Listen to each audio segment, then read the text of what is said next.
that you all own. We're administered by the National Park Service, and today's event is hosted via a special park use permit. It is probably the lowest cost permit you will find in Lower Manhattan, so I'm going to plug for that. If you have your cultural events that you want to host here, please grab a business card from me at some point after the program. Also, we are open to the public, free to the public, 10 to 5, Wednesday through Sunday. So just want to let everyone know that. I've put some Federal Hall brochures over on the tables for you to grab information about the site. And without further ado, Lucy will introduce the program. Thank you.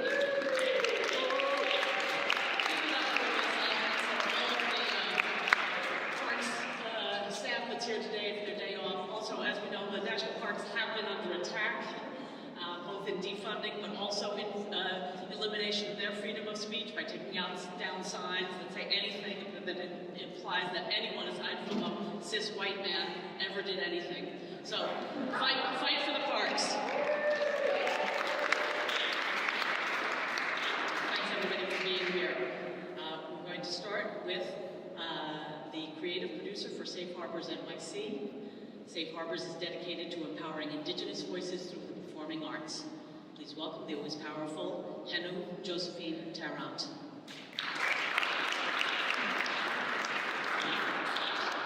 Hello. I want to thank you all for letting me be here with you today. My name is Henu Josephine Tarrant. My first name, Henu, means firstborn daughter in the Ho-Chunk language, and I'm from the Ho-Chunk, Hopi, Rappahannock, and Kuna nations and tribes. Very happy to be here today. I'm a Jersey City native, a New York City native, and I come from 3 generations of New Yorkers. So I'm always happy to open up a space like this with such historical power. The song I want to share with you all today is called the Zuni Sunrise Song. And this is a song that was gifted to my late father, Kevin Tarrant, who was a songkeeper and lead singer of Silver Cloud Singers. This song was gifted to him by Chester Mahoney, and I always like to start off by saying that because this isn't my song, but I felt this was the appropriate song to share with you all today because it is about sun rising and a new day, and I feel this is very important what you all are doing today, and so I thought it'd be important to share this song to start us off in a good way.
Thank you.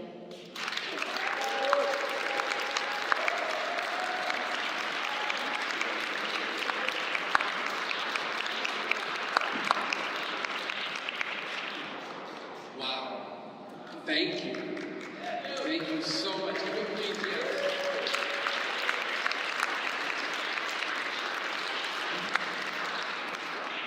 Good afternoon. Buenas tardes.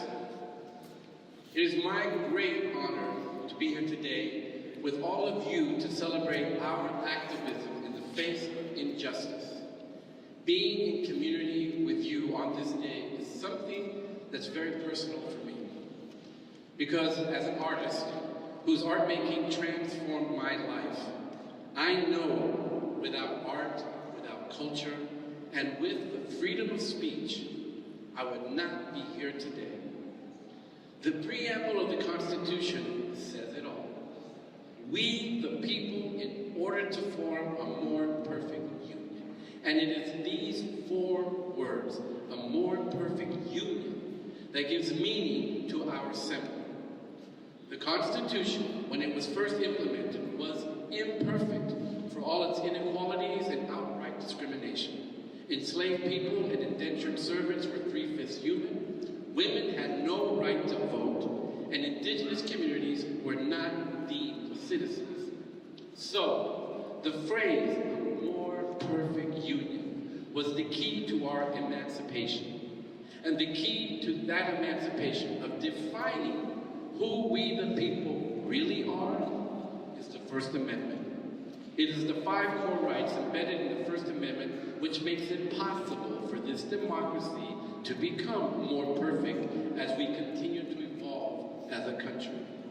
Freedom of speech is the foundational right that nurtures our collective imagination to redefine who we the people are. But the founding fathers did not come upon these truths on their own. What is tragically omitted was the guidance and the influence of our indigenous elders of the Haudenosaunee nations. This was acknowledged by Benjamin Franklin himself and by a 1988 congressional resolution that recognized the influence of the Iroquois Confederacy on the U.S. Constitution. Yes. So, that's why we can say freedom of speech has resonated across these lands since time immemorial. So today, we all peaceably assemble to say no to the lawlessness of this federal administration and to say yes to the First Amendment.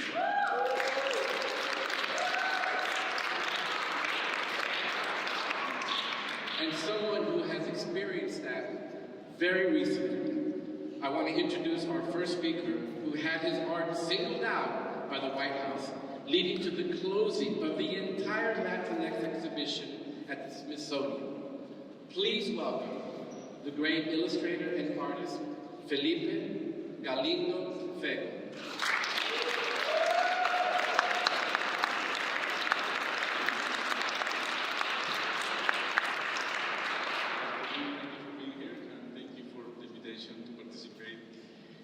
Important event. My name is Felipe Galindo Fego. I was born in Mexico, but I have been in New York for the past 43 years. I'm a U.S. citizen. I'm going to call this my text, When MAGA Censorship Hits Home. The White House published on August 21st an article titled, President Trump is right about the Smithsonian. To my surprise, one of my artworks, which was on view at the Smithsonian National Museum of American History in Washington, D.C., appeared on the so-called list of objectionable works. Its name is 4th of July, View from the South Border, and a replica was on exhibition. The list, compiled by the Federalist, a conservative publication, claims that our image promotes open borders because it depicts migrants watching fireworks to an opening in the U.S.-Mexico border wall. I created this image in 1999, the year I obtained my American citizenship. Since then, it has been widely exhibited and published here in the US and worldwide. It is part of my long-running series, Manhattan, Mexican and American Cultures Intertwined, a project that includes works on paper, animations, and a book. It has received awards and is held in public and private collections. The original artwork is in the collection of the Library of Congress. I strongly protest the censorship on closure of this past summer of the exhibition Presente, a Latino history in the United States, where my work was displayed. The exhibition was a rare and vital space representing Latino history in this country, especially as we approach the 250th anniversary of the United States. The lived experience of 64 million Latinos are being silenced, but we will not be returned. I am proud of my artwork. I am proud to be an American of Mexican heritage. Yet today I also feel vulnerable. I cannot help but ask, is this how artists in Hitler's Germany felt when their work was labeled degenerate art? My response is simple. Art is powerful. Artists must not be harassed, censored, or silenced. Freedom of expression is a cornerstone of democracy, and any attempt to suppress it must be firmly resisted. Thank you, New York, for giving us the First Amendment.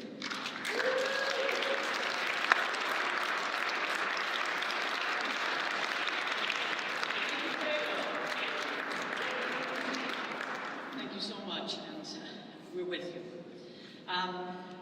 Next, we have a legendary leader. She's been at the helm of the New York Civil Liberties Union for more than 2 decades, fighting and winning so many battles for all of our rights.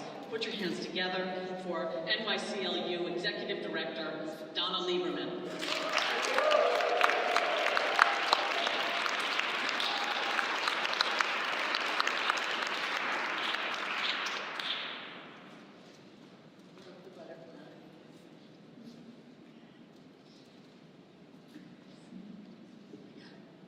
Thank you so much.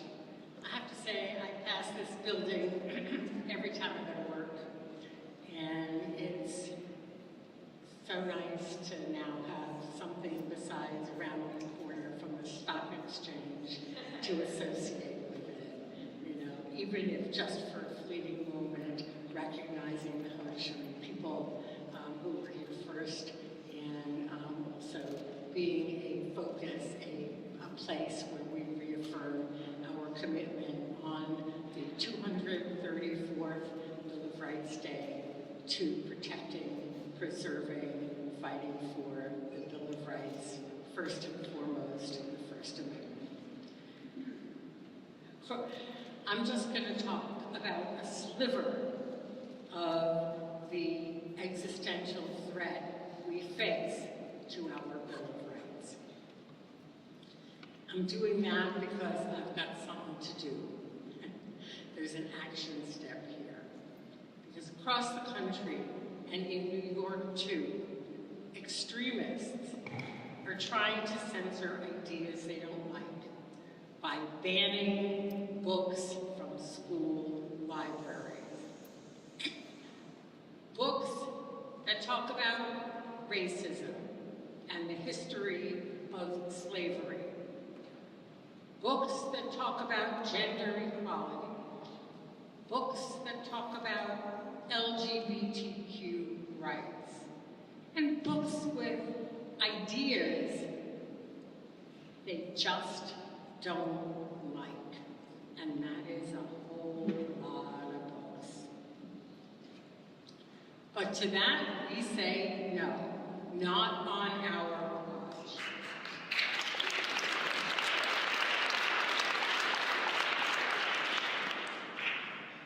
Censorship that imposes a political litmus test.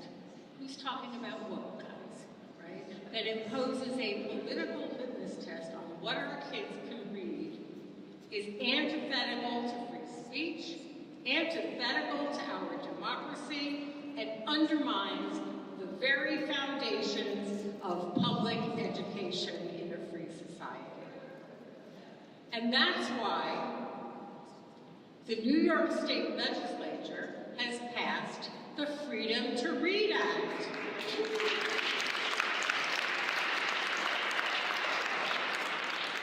Remarkable that we have to have a Freedom to Read Act. The Freedom to Read Act will protect students' access to vibrant and inclusive book collections in their school libraries. It'll empower librarians to curate diverse library collections, free from censorship and viewpoint discrimination. And it will send the clear message to all of New York and the entire country that in New York at least, students' right to learn is not up for debate.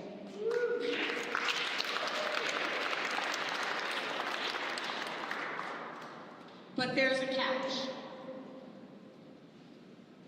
The Freedom to Read Act has been passed by the state legislature, and it is sitting on the governor's desk because it doesn't become law until the governor signs it. So it's up to Governor Hochul to stop the censorship crusade in its tracks and sign the Freedom to Read Act into law before the end of the year. It's on her desk. She needs to sign it. Why am I making such a big deal of this? It should be a no-brainer.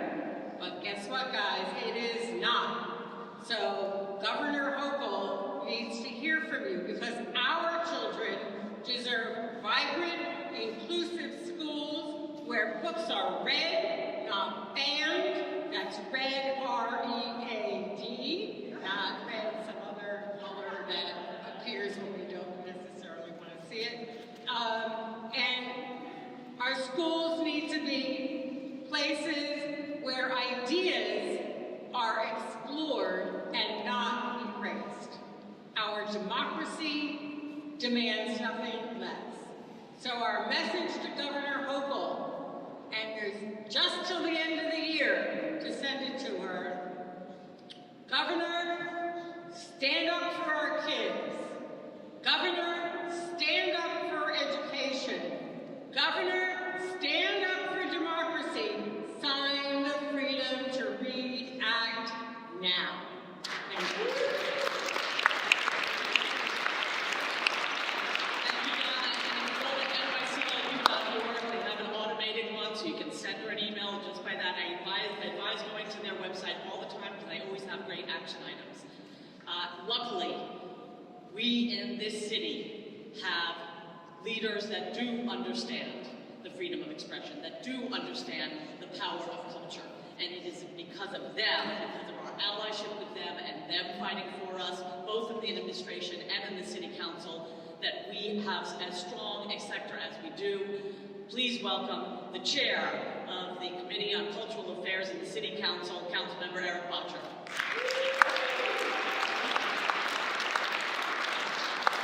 Thank you so much.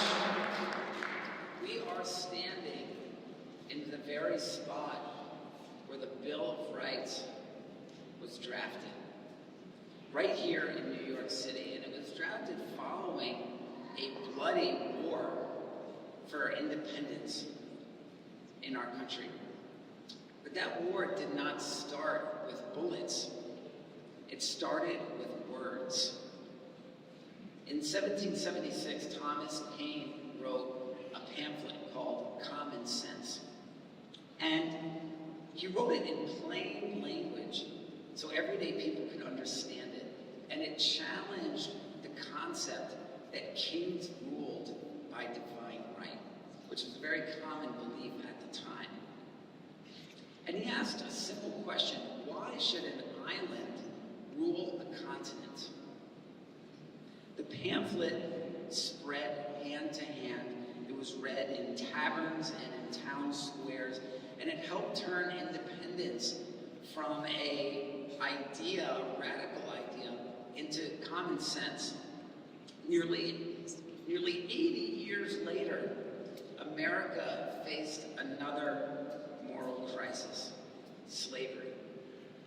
At the time, many Americans were opposed to slavery, but they didn't really understand it. They didn't really see it in human terms. Then, Harriet Beecher Stowe wrote Uncle Tom's Cabin. The book forced readers to see enslaved people as human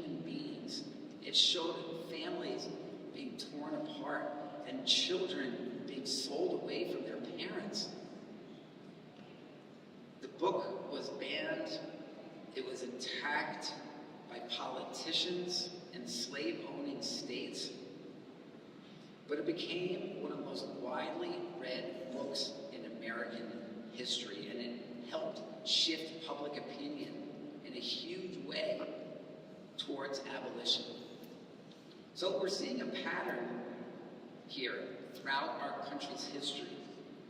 When ideas challenge power, those in power try to silence them. Today, we are seeing it again. Books are being banned. Artists are being defunded. Teachers are being threatened. Donald Trump and his allies, they call this protection. We call it censorship and a violation of the First Amendment.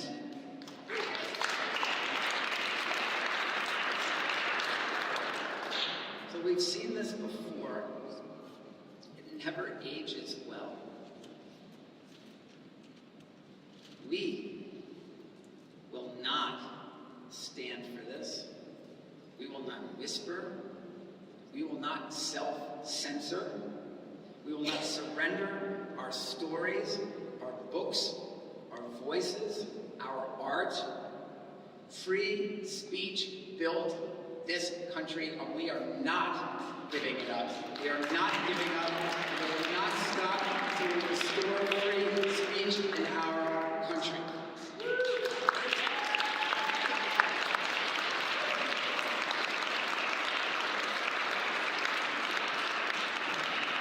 Thank you so much, Councilmember Botcher. Thank you. We have a real ally in arts and culture in the council member.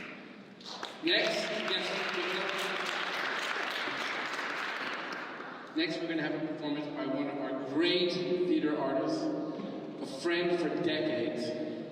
He is an acclaimed playwright, poet, performer, novelist, and more.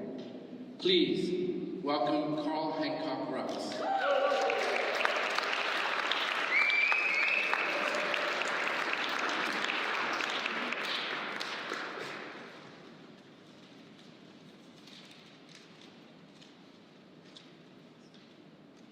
Ask someone, who are you?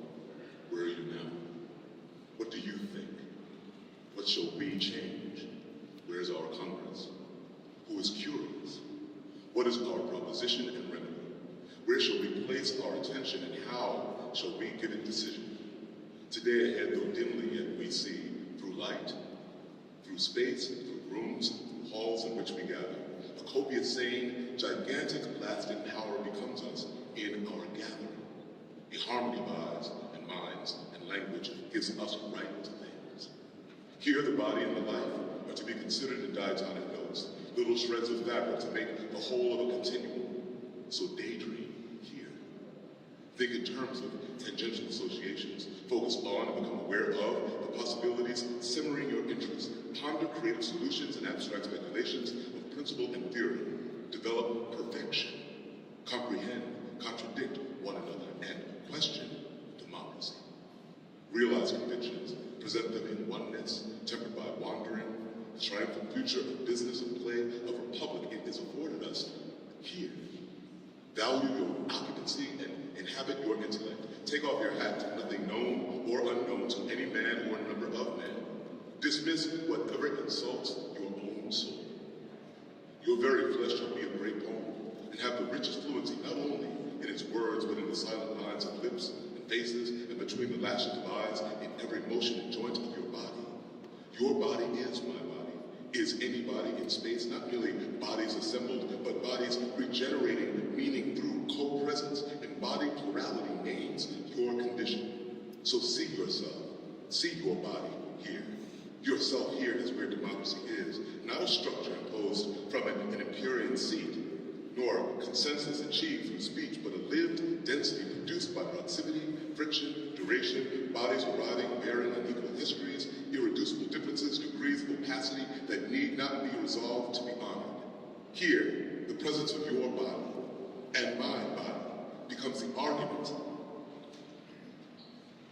What holds the collective together is not transparent. transparency or agreement, but the sustained capacity to remain with one another without erasure, in ethics of gathering that privileges resource over fusion. So understand your body as my body, as anybody, anywhere, a site of composition where meaning precedes and exceeds language, inscribed matter as gesture, breath, scar, hesitation, and rhythm, forming an almost untranslatable syntax. The body thinks, the body contains, the body remembers knowledge in its movements and the folds of its refusals, offering truth obliquely through pressure rather than declaration. To encounter inscribed matter is not to decode it, but to attune, to accept partial access and recognize opacity as generative. Meaning circulates through meaning. It is not ink, it is not paper, it is not abstract silence or shared time. Inscribed matter persists, as it has always, as the present of silence trauma, an unrelenting insistence to acknowledge what has been said is now withheld from language. This unsaid, hushed articulation, active, even without sound, shaping relations in the present and delineating the horizon of future possibilities. Yet nonetheless here, where we are now, where our bodies have voice, what must be spoken must be heard. So ask someone, who are you? Where are you now? What do you think? What shall we change? Where is our recompense? Who is curious? What is our proposition? And what is our remedy? Where should we place our attention? And how should we give it decision? Embrace the magnitude of a moment in the aggregation of heroes and sufferers of misfortune, because this is your place. It is a constant puzzle and an affront to the merely educated cosmic artist mind lit with infinite thirst. But turn to it. Turn to the essential dualism of its nature's coexistence. And whatever you do, welcome your body. Welcome a poet. Welcome a maker of things. Welcome my body. Welcome all lovers of vision. Welcome anybody. Speak to somebody of what you know. And know your words to be light.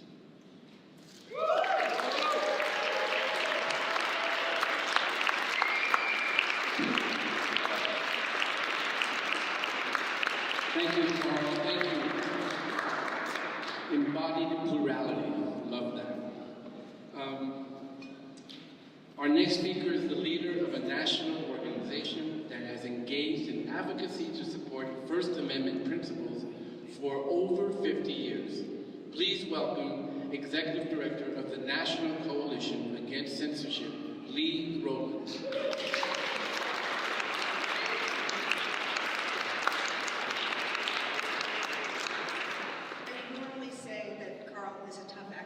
But it's exactly the right act to follow, because our rights in the guards are as we exercise them. So to have music and performance and singing and joy in this moment is exactly how we should be celebrating our First Amendment in its birthplace.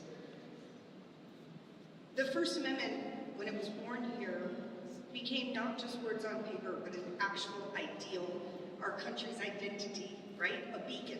People have moved here for the liberty that we promise in our First Amendment. Our statute beacons us, and it's all about liberty, the right to speak truth to power, the right to keep government out of our hearts and our minds and our thoughts, while we fumble towards a better democracy. And we can't do it without that liberty. But while it was born here, the First Amendment may be intact on paper, but our free expression is on life support. How can you answer the call of that ideal if you know as an immigrant you might come here and be disappeared off of the streets or taken out of a protest that you have every constitutional right to engage in? We are seeing book bans, as Donna mentioned, throughout the country. We are seeing attacks on our institutions, not just national parks like the one we're enjoying now, but on our libraries, public libraries and school libraries, on our museums, on our places of culture, places where we wrestle honestly with our history, where we trade ideas and inquiry, and where we find the better body politic, and we breathe life into those rights that we inscribed here in the First Amendment and the Bill of Rights. At the National Coalition Against Censorship, we know that the law is not enough to save us. With all the thanks to our lawyer friends who are upholding our First Amendment rights in the courts, that ideal also has to live within us. So this war that is being waged is not simply a war on our free expression rights, although it is most certainly that. It is a war on our very public institutions and our ability to actually achieve democracy. And we can and we are fighting back, and we need to do that everywhere, not just in the courts, but in the streets, the sidewalks, the public parks, online, and in our institutions. We have to fight for the culture that we want to enjoy and that we have the liberty to enjoy. And that means getting invested in those institutions. Having events here, yes, but go to your local school district meeting, right? Write to your representatives and insist they have the passion for our liberty and our culture that we are seeing from, for example, Councilman Boxer here tonight. And we all together, we at the National Coalition Against Censorship, we organize folks to raise their voice together in collective courage and dissent to say we will not comply with this deprivation of our liberty, and we will keep those ideals alive. So come and join us at ncac.org, and in your community, speak up. Speak to your politicians and tell them you expect them to uphold our liberty. Talk to your community and say we raise our voices not just because those rights are on paper, because we exercise them in liberty and joy, and fight back publicly for your neighbors who have lost their free expression rights. Protest in lieu of someone who doesn't feel safe doing it.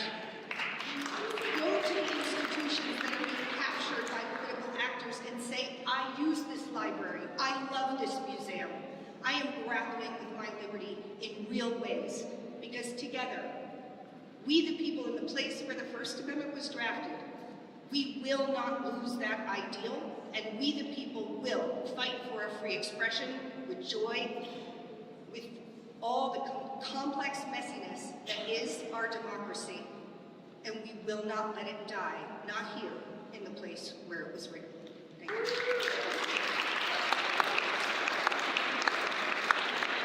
much, Lee. Thank you for all your work. Our next performer suggested that today, in addition to lifting up the Bill of Rights, we include another amendment currently being challenged in D.C. Here to read the 14th Amendment is the interdisciplinary artist and writer who also won the 2023 Free Speech Defender Award from Lee's organization and the National Coalition Against Censorship. So put your hands together for Coco Fusco.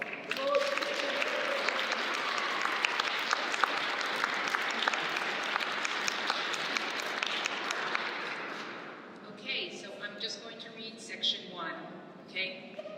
All persons born or naturalized in the United States and subject to the jurisdiction thereof are citizens of the United States and of the state wherein they reside.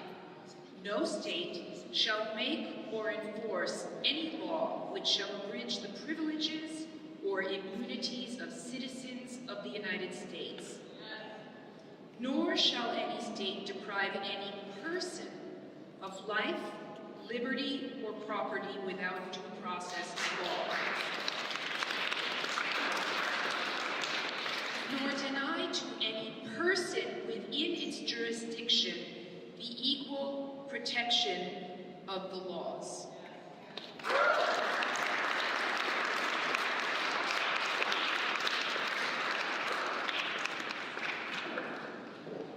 I got riveted, I'm late, I'm sorry. Thank you, Coco. Can we please say thank you, Coco?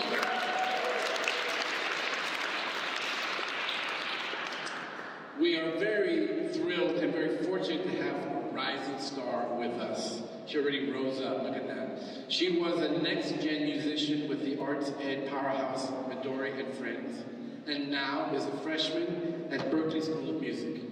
Here to sing Audra Ray's Rise Up, give it up for Maddie Lindo.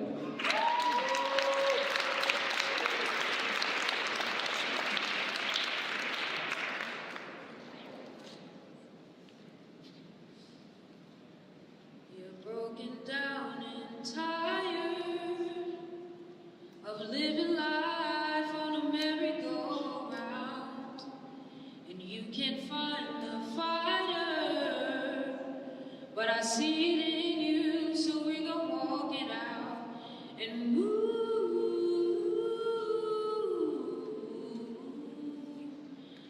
mountains. We gon' walk it out and move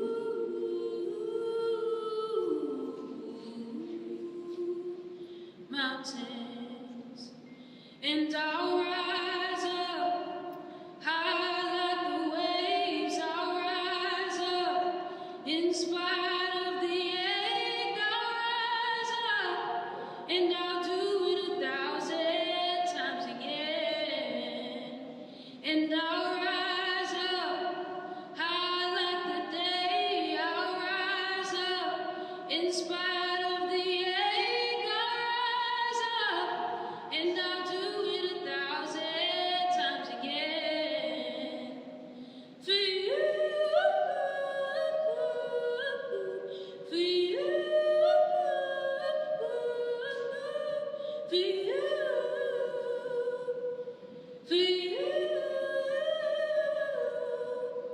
All we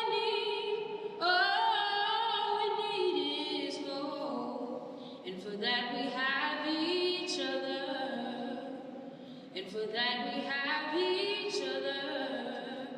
We will rise, we will rise, we will rise.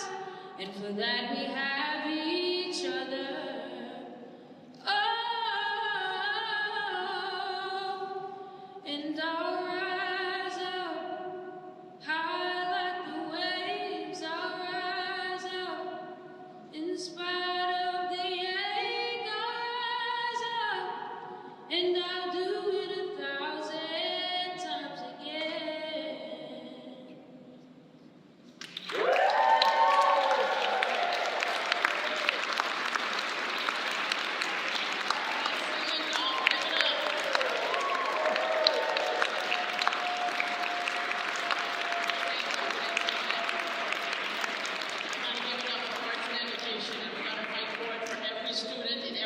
School in New York City and New York State. Next, we have a legendary leader. She has been at the helm. Oh, I'm so sorry. Where am I? Yes, a legendary leader is correct.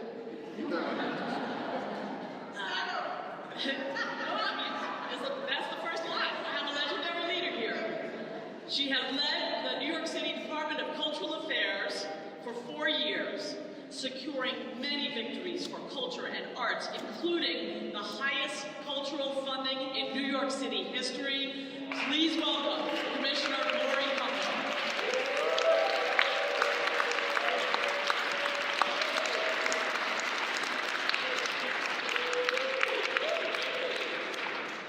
Good afternoon. I am so proud and honored to be here. If I could sing like that young lady, life would have been altogether different for me.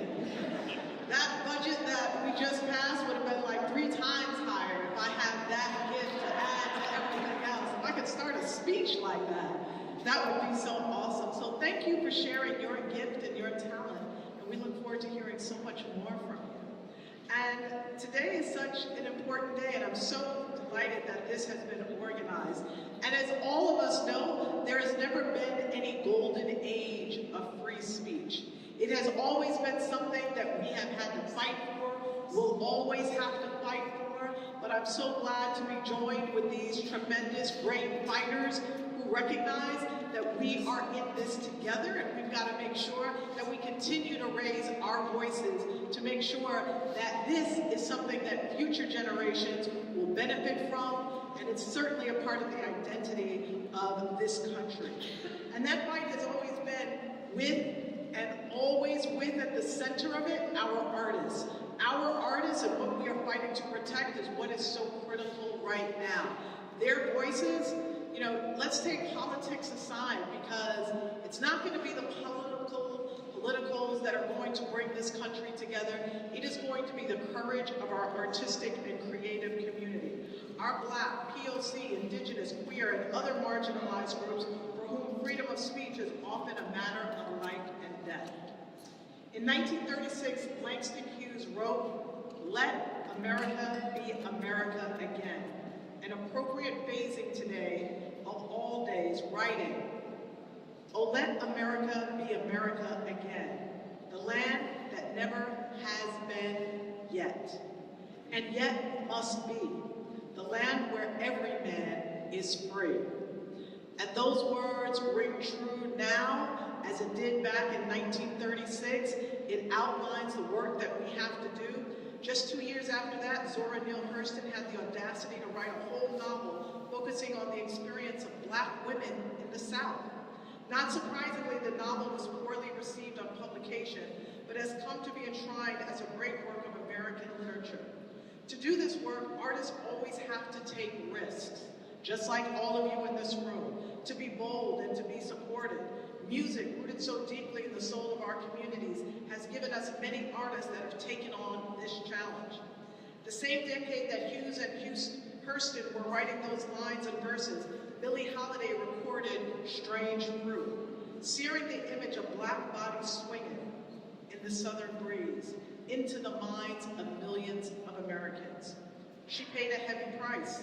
The federal government tried to ruin her and revoked her cabaret performance license, ending her nightclub career. Other artists picked up the mantle. Harry Belafonte followed the lead of his pioneering mentor, Paul Robeson, to build a bridge from art and pop culture to politics. Lorraine Hansberry's A Raisin in the Sun, in a title taken from a Hughes poem, gave our culture a landmark work addressing discrimination, assimilation, and other still relevant issues that resonate to this day. Ossie Davis and Ruby Dee were dedicated to civil rights as much as they were to their art forms, and did so much to keep Black theater alive and vital in our city.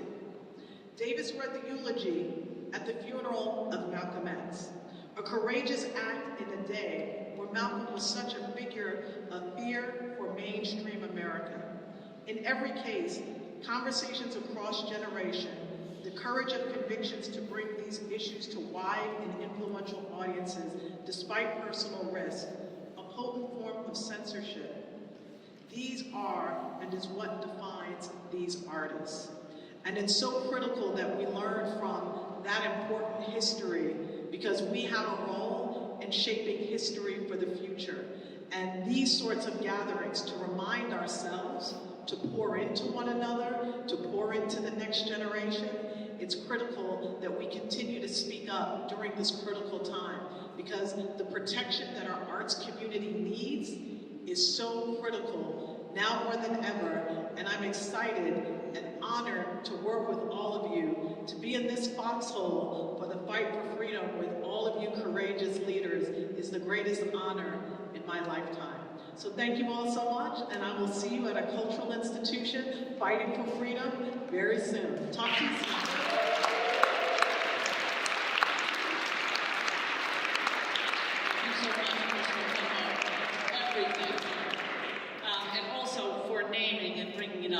Have to say, right? It is not just generalized suppression of freedom of speech, it is racism.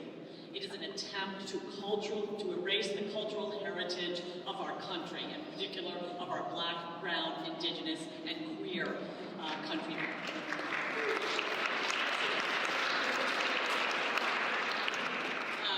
The National Queer Theater is going to be here. They're down with the norovirus, but they fought with the ACLU, successfully pushing back the NEA, the National Endowment for the Arts, ban on use of quote-unquote gender ideology. So, give it up for National Queer Theater.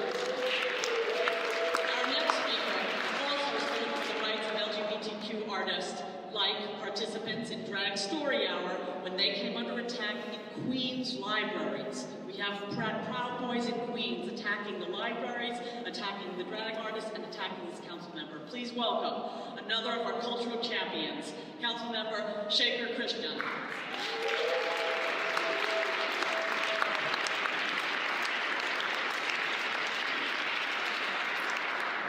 Good afternoon, everyone. It's so nice to be here, and what an honor. Thank you so much, New Yorkers for Culture and Arts. Thank you, Lucy, and everyone, all the artists and great friends and art advocates who are here that have stood up and fought for and led arts and culture in this city through difficult times, through good times, and who are our future as we continue to support arts and culture in this city. You know, as I stand here today with each and every one of you, hearing the powerful words from so many speakers and performers, we know well that our democracy has always been a fragile experiment.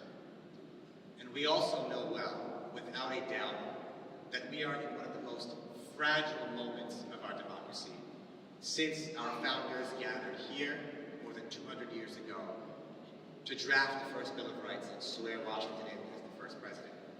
Soon after that, in 1787, the Constitutional Convention, Ben Franklin had said we have a republic if we can keep it.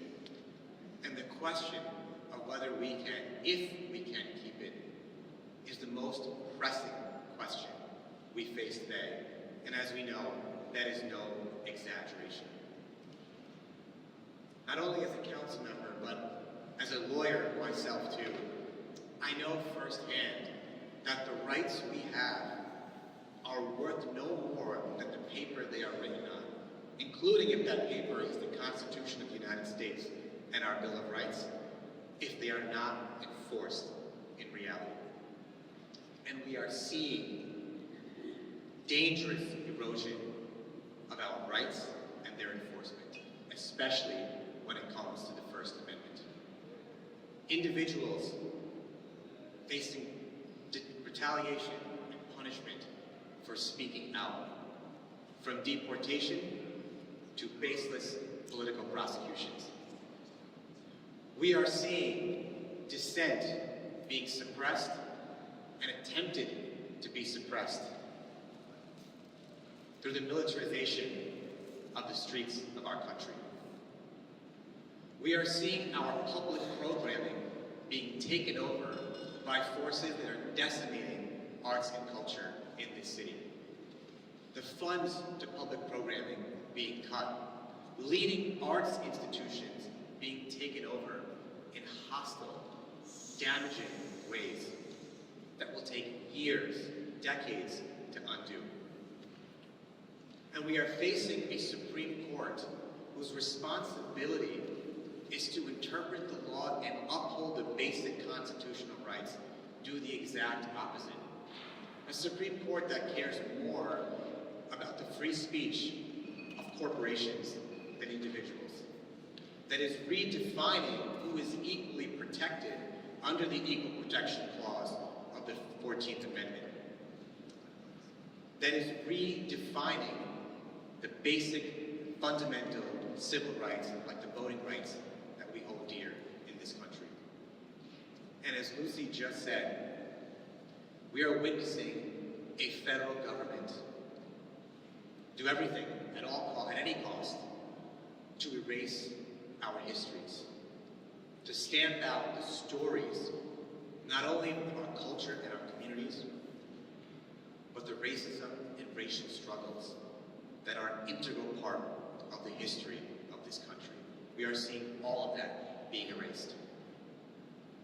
And so in this moment, the question of whether we can keep our democracy, whether we can make sure that our civil rights are being enforced and mean what they say in the Bill of Rights and the Constitution, that is the existential question we face today.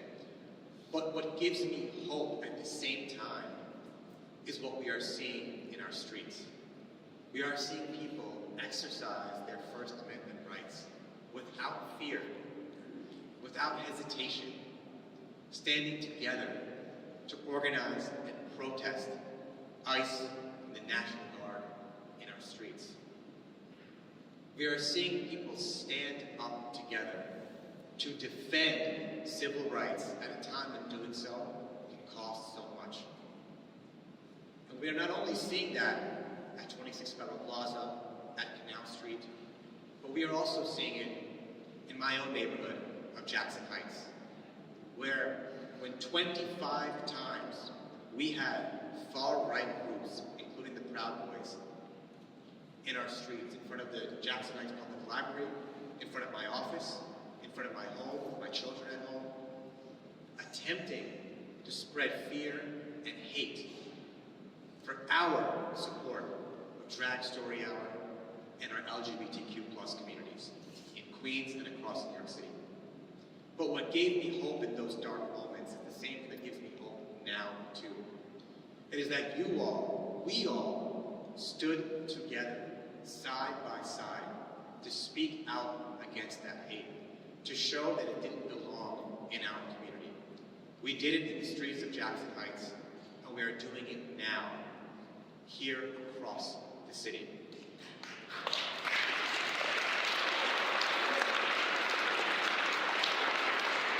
And so no matter how dark the road may be right now, how dimly lit it is, and how hard it is to see truly what justice means on the other side, I do turn to those memories and those moments and draw faith as we all do, and hope that we shall ultimately get to the other side, that we shall ultimately be able to lead the way forward to the kind of country, to the kind of city that we believe in, and that the Constitution and the First Amendment enshrine. I do have faith that we get there. Thank you all so much for today. Let's go to the side. Thank you.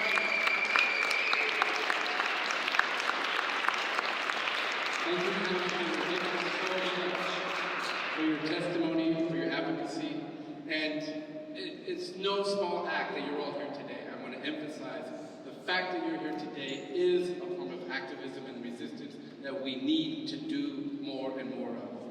So, somebody who's doing more and more of a lot of things we need to do is a leader for Asian artists in New York City for years, and she's just getting going. Here now is the director of Asian American Arts Alliance, Lisa Gold.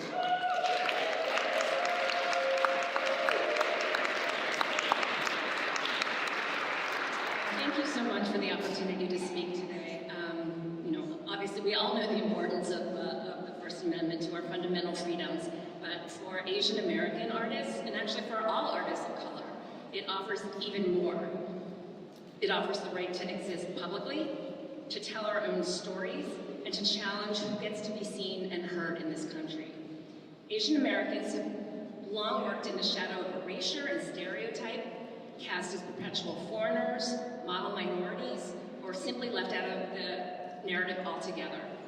The First Amendment gives us the freedom to push back against those narrow and often harmful frames. It protects our right to tell our histories, to speak about migration and displacement, memory and survival. This freedom matters, especially in moments of fear and backlash. When communities are scapegoated, art becomes one of the first targets, because art tells the truth in ways that are hard to silence. The First Amendment stands as a defense, allowing artists to question power, confront injustice, and imagine new futures, even when that work is difficult or inconvenient. But the First Amendment is not only about protest, it's also about possibilities.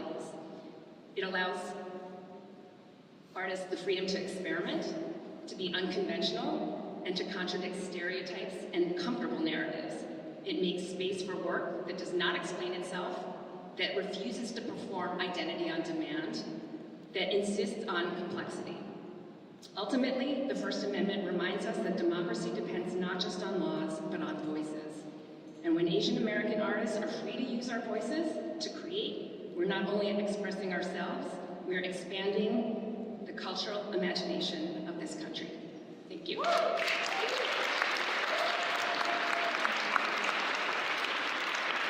Lisa, for everything. Our next and final speaker is a tireless artist and leader. She choreographs and directs her company Kinetic Light and speaks up every day for the rights of all artists to express themselves. Please welcome the one and only Alice Shepard.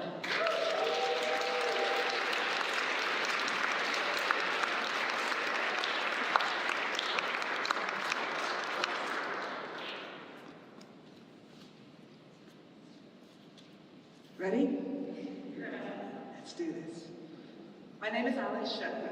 I'm a multiracial black woman with dyed red hair, a grey mask, a grey and black scarf, a grey and black sweater, grey trousers, black boots, and I'm seated in a manual wheelchair. I'm a queer, black, disabled New York City artist. I came to the United States in 1991, and I am now a naturalized citizen.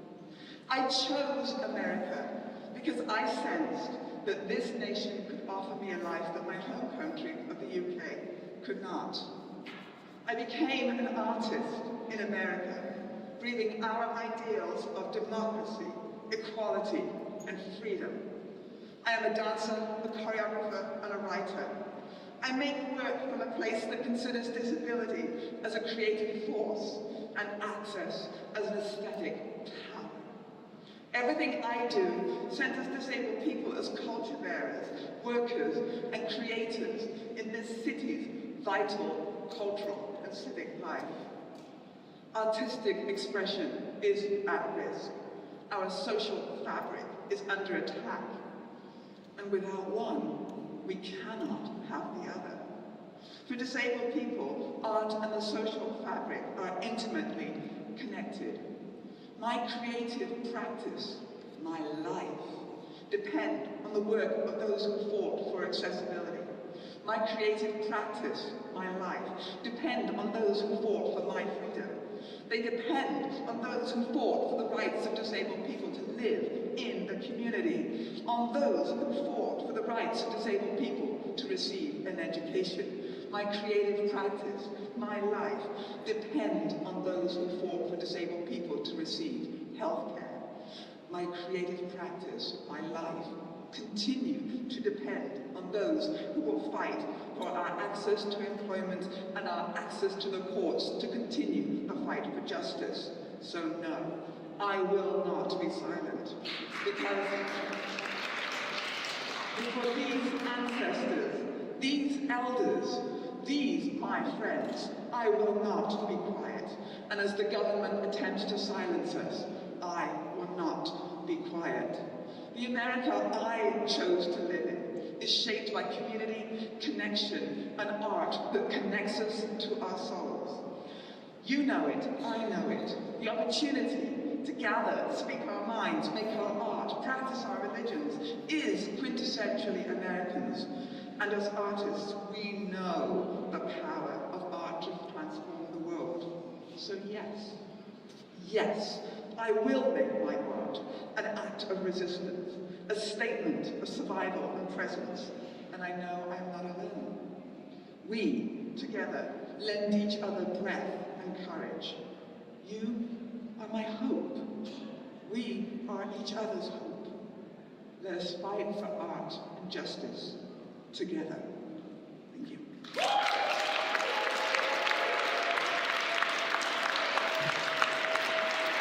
Thank you, Alex. Thank you so much.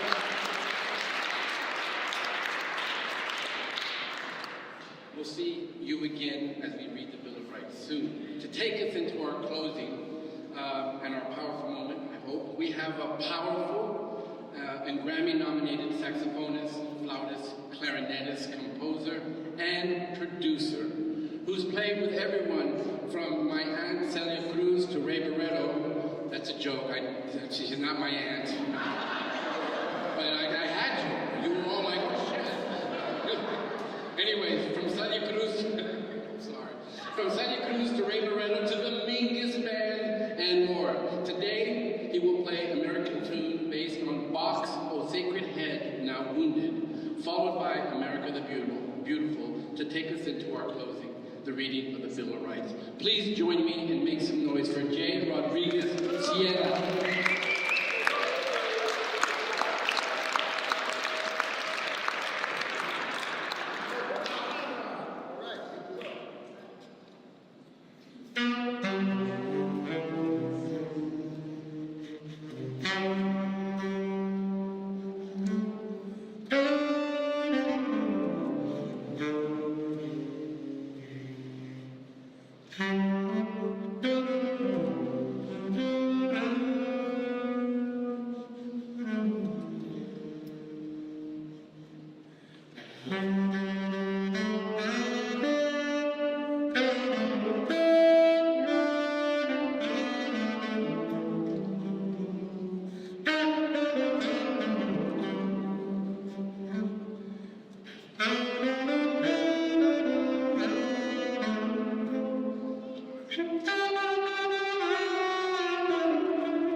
Here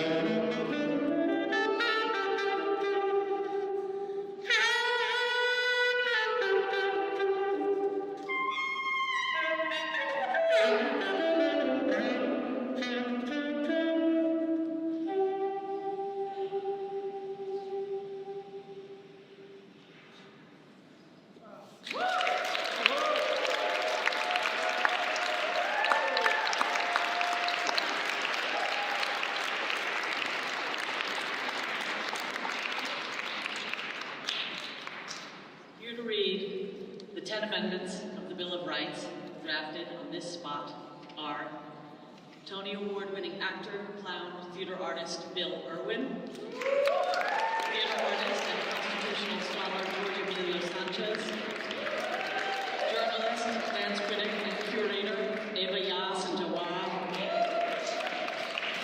playwright, performer, and artistic. Sorry, I have to go in the right order. Okay, good. Actor, singer, and acclaimed drag story hour storyteller with Drag Artists for Expression, Harmonica Sunbeam. Performance artist, writer, visual artist, actor, and member of the NEA4, Karen Finley. Playwright, performer, and artistic director of Safe Harbors NYC, Muriel Borst Tarrant. Artistic director of Kinetic Light, Alice Shepard. Multi-Tony Award-winning playwright and librettist David Henry Huang. Co-bearer and director of the indigenous Filipinx dance theater company Kinding Sindao, Poetry Ranga Manas. And director, theater artists, and one of the initiators of the Fall of Freedom, Annie Dorson. With direction, Kristen Martin.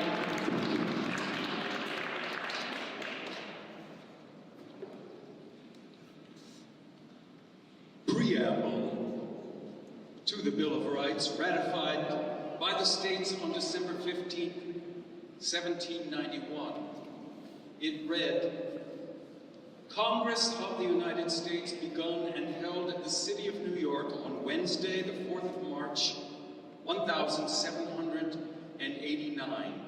The conventions of a number of the states, having at the time of their adopting the Constitution expressed a desire, in order to prevent misconstruction or abuse of its powers, that further declaratory and restrictive clauses should be added, and as extending the ground of public confidence in the government will best ensure the beneficent ends of its institution, resolved that the following articles be proposed as amendments to the Constitution.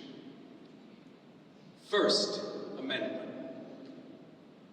Congress shall make no law respecting an establishment of religion, or prohibiting the free exercise thereof, or abridging the freedom of speech, or of the press, or the right of the people peaceably to assemble and to petition the government for a redress of grievances.